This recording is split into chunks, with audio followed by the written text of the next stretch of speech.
pneu chega a tá grudando. A borracha. Tá igual pneu de kart.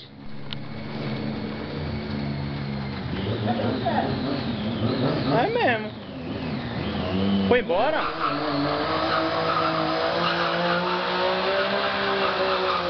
Cadê o moleque?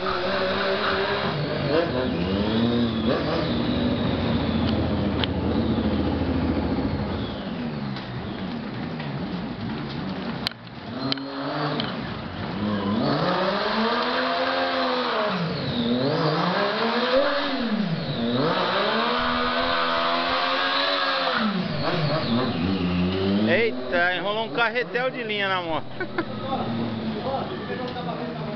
Não peguei não. Dando uma refrescada neles.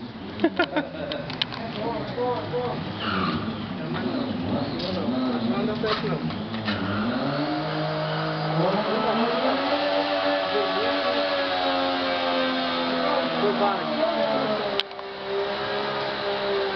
Oi?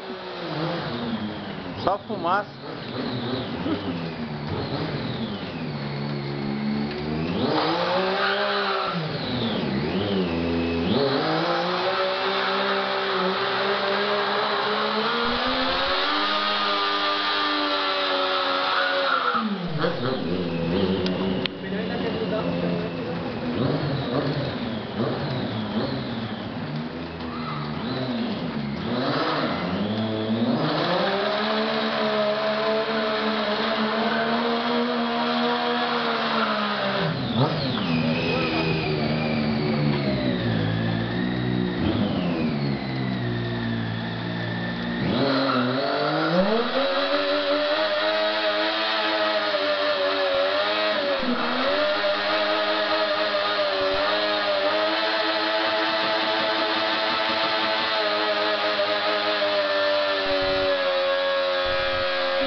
André, Ferveu.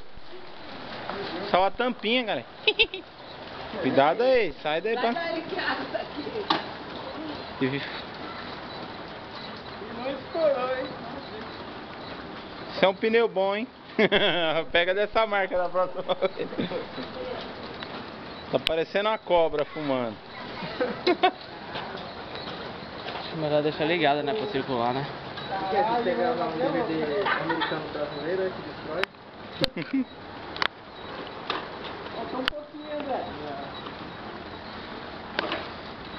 Cheirinho de alguma coisa, ela tá. Agora a tampa. Tampa, André. Tampa. Não dói não, cara. Vai.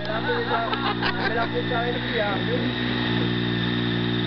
Rapaz. Uma água chega sem graça.